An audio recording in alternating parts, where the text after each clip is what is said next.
about you and learn about friendship tonight, Lord, and we love you. Amen.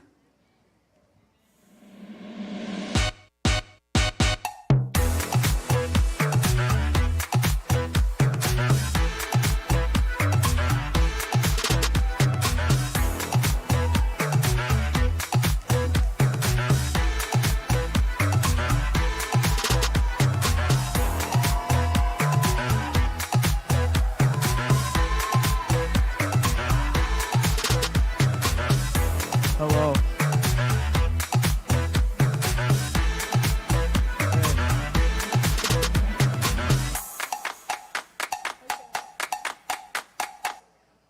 Yo, what's up? What's going on? What it do? There we go. Thank you.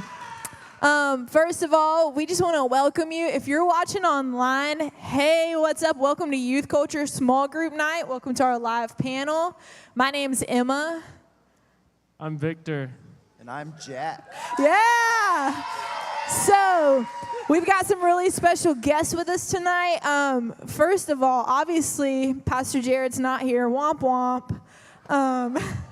Can we all tell him we hope he feels better? Ready? We just say, we hope you feel better. Okay? 3, 2, 1. We hope you feel better. Okay, he's watching the live stream, so hey, Jared, hope this goes good. Hope I get a good grade. You know, I go home to him, so hopefully this goes good. But last week we did a panel, so did you guys like the panel? Give me a thumbs up if you liked it, if you were here.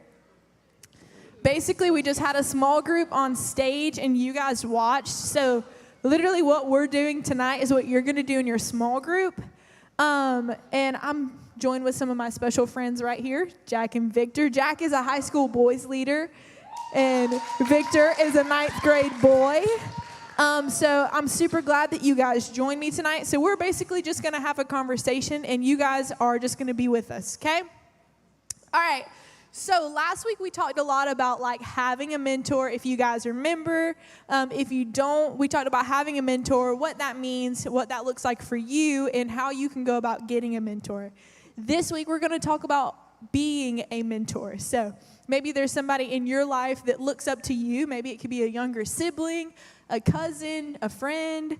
But we're going to talk all about mentoring someone else. So what is one of the wildest ways that you've ever seen someone demonstrate their love for someone else?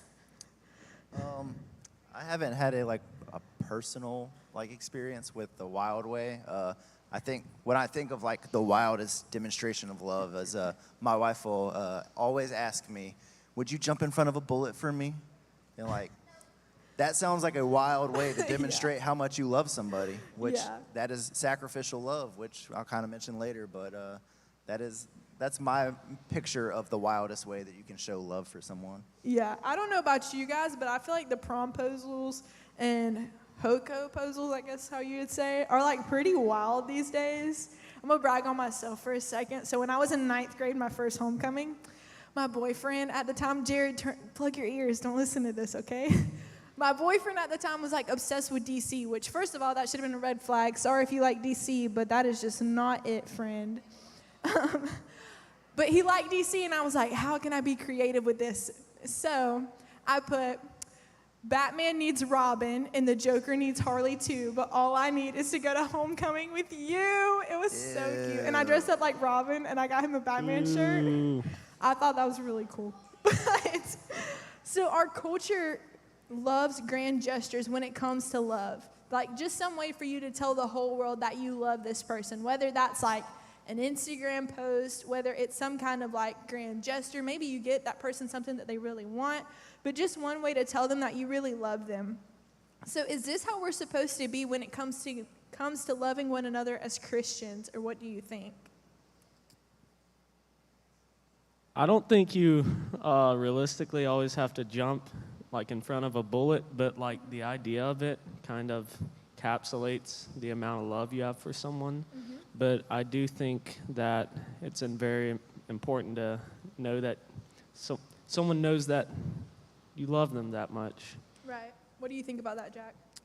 I would say that the important part is that it's a part of your mindset.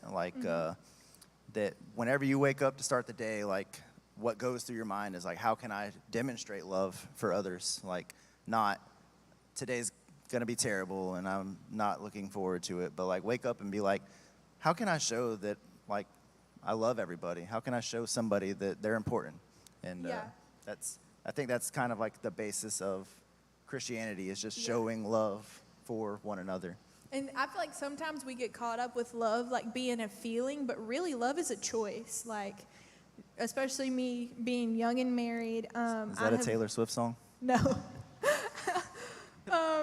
But I've really learned that you don't always love that person automatically. You know, it is a conscious choice. Like, okay, you are on my last nerve right now. Like, I want to punch you in the face, but I love you anyway.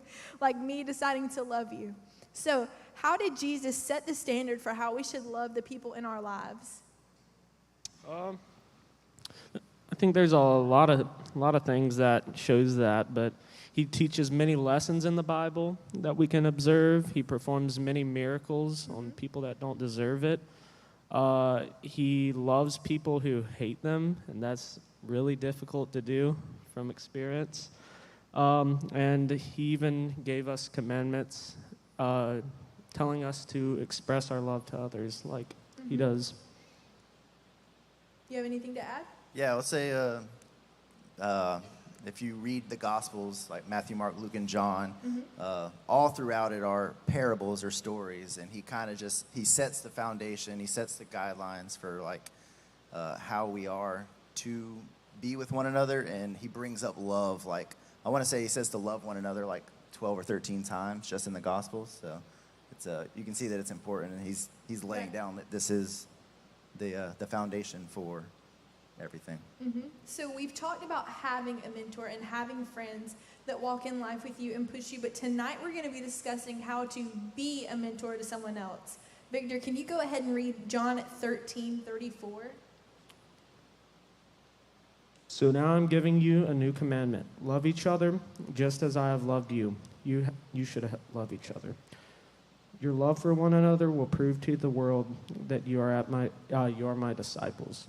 Right, I love that. So what does this mean to love one another as he's loved us? You know, we hear that, but what does that actually mean? What do you think, Jack? So, like I said, like Jesus, like if you take the disciples, there's so many scenarios where he teaches them how to be patient, how to teach others, how to do just the different things. He's very forgiving, and he has compassion for them. So like, I guess it's kind of like he set an example, so we should follow that example and try to do that with everybody else. Right. So Victor, how do you think that Jesus showed love to his disciples? He showed humility and grace to people when they didn't deserve it. When people called him bad names, he didn't call them bad names back, because that'd be a terrible mentor. And he took moments like that as an opportunity to teach them what's right, instead of just casting them down or hating them. So I think like as humans, we can be really reactive to stuff. Like today at work, I had a situation where this lady made me so mad, and I was like, let me just take a breath, because I'm fixing to take it up a notch, and I don't need to. But I think Jesus was the greatest shower of like how we should treat other people, and even people that we may feel are below us. Because you're right, Jesus was eating with people who other people would think were scum, the Pharisees and all kinds of crazy stuff. Jesus was eating with them and loving on them even when they felt like they didn't deserve it. So he served them and he led them. Jesus' last command was the Great Commission. And Matthew 28:19 says, therefore go and make disciples out of all the nations, baptizing them in the name of the Father and the Son and the Holy Spirit. Teach these new disciples to obey all the commands that I have given you, and be sure of this, I am always with you, even to the end of the age. Why do you think that this is referred to as the Great Commission? I thought about this last night when thinking of a good answer, but I think it's about committing both yourself and attempting to commit other people to God, and being disciples of God, being Right. people who show his kindness and bless others so they will see God's goodness and come to God. So basically, like the John 13 and basically what he's saying here with the continuing to go along to make disciples of the nations and everything, like those were the last words that he spoke to the disciples as he ascended back to heaven. So like if anything is the most important thing, it's usually the last thing you're going to say to somebody in person. Right. So like to me that defines the Great Commission. Like, hey, he said, go make disciples and teach everybody about me. So.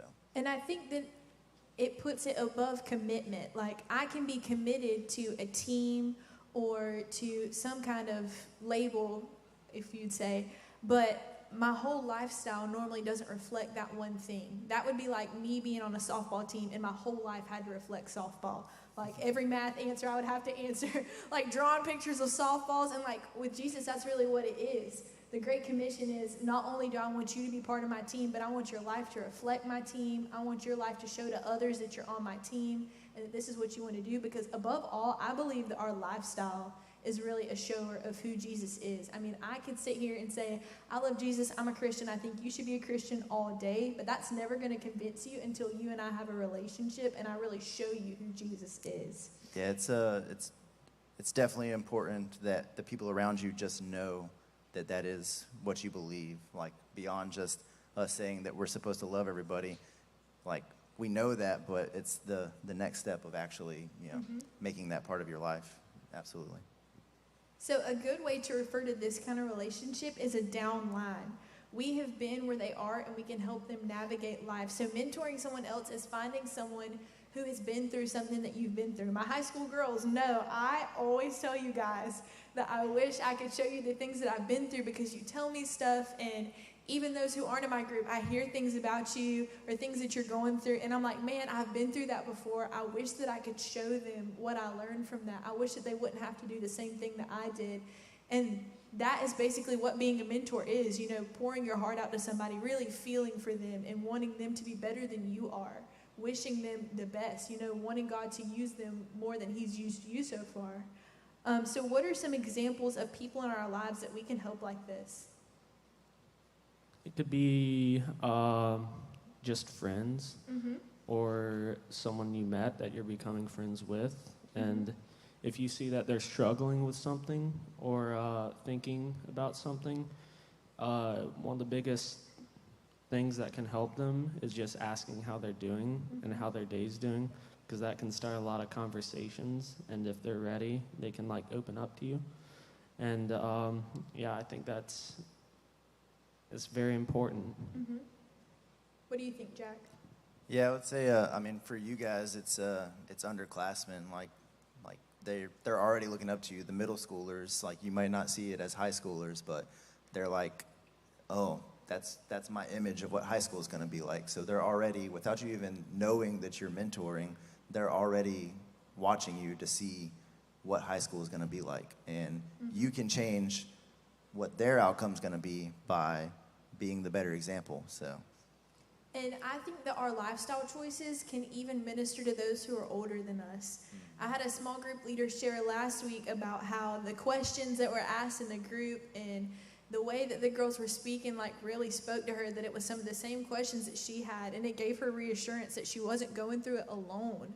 And I thought that was so cool. And even in our group, older girls were saying, younger girls, if you ever need somebody, I'm here, I've been through what you've been through, I probably had the same teachers that you have, I want to be able to help you. So I think that it's really cool that small groups even gives us a community of people to work with in that sense. I'm sure that there's boys in your group who are older who can be really good to the younger boys in your group, and the younger boys in your group can reach out to a middle schooler who may need them. So I think that it can all start here. But Matthew 4:19 says, Jesus called out to them, come and follow me, and I will show you how to fish for people. So what does it mean to be a fisher of men? So whenever I read that, I think, you can't catch a fish from the couch. You actually have to apply it to your life. You actually have to go by the rod and reel and the bait. So you have to read the Bible. you have to go find where the fish are. So you have to go out into wherever the community is that you are. And, you know, I know this is probably the most difficult thing for 90% of people, but it's the taking the step and making the first like move to like mentor or to love or to just help somebody. And that's casting the rod. And like once you do that, like it's just it's breaking that thin layer of ice. Like you're through it, and it's not all easy, but it's easier after you get through that point. So it's you have to make the first step, and you have to go find the people. You can't just sit back and expect everything to just come to you and happen automatically. Yeah, when I think of that, I think of just capital G-O. Like, go out. Don't, like, it's great to stay in church, have a good community, but I think at one point you get strong to where you have the availability to spread, like, God's influence. And I think it's a real waste if you don't do that. But I think it's really important to just go out, and you don't have to force anything, but just it can be as simple as being a good influence. I love that. And I think sometimes we get kind of caught up in, oh, I can't drive, I can't go anywhere. But if you have a social media profile, or if you have any sort of platform, like God has put you in that position for a reason, and you have an opportunity to share your story. You have an opportunity to share the gospel. You have an opportunity to share with others what you believe and why you believe. And that is another way to go out and tell the world. I mean, social media right now is everything. That's one of the reasons we feel that it's so cool to go live on YouTube, is because we're reaching a whole nother audience of people who may need to hear this. Maybe there's people at your school who are scared to come here because they don't know what it's like, or they don't know anyone here. Use your platform for good. And when I say that, I don't mean post scriptures on your Instagram story like you're reading the Bible. Like, actually post something that's meaningful to you.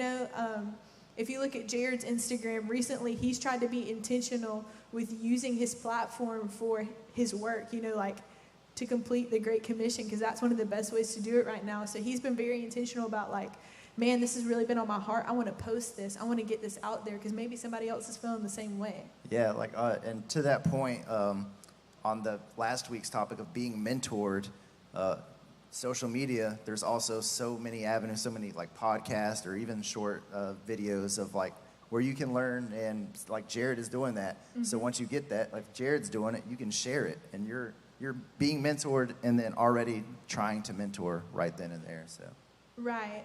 So could you share with us about a personal relationship that you have with someone that may be down the line from you, like somebody that you mentor? Yeah, so for me, my brother-in-laws, they're about 5. There's one that's about 5 years younger, one that's about 10 years younger, and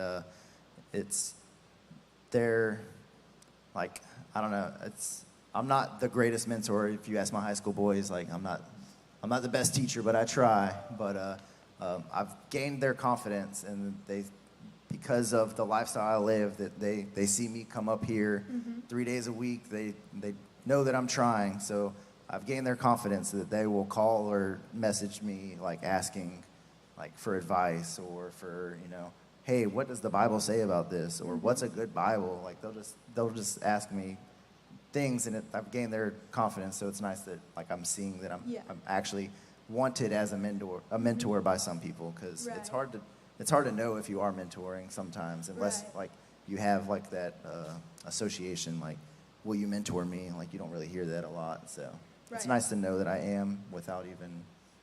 That kind of goes back to a few weeks ago, Jared's mentor shared on a video, like pursuing your mentor, just like you're saying, and letting them know, like, hey, like I trust your advice. I want to know what you feel. But Victor, do you have somebody in your life who you're mentoring right now? I can't think of anything exact, but that doesn't mean, which I'm not always the best influence, but I try, which that's being honest right there, which I think that's a good start. Yeah. And it's just when I make like mistakes, I try to look at that mistake and see how I can fix it.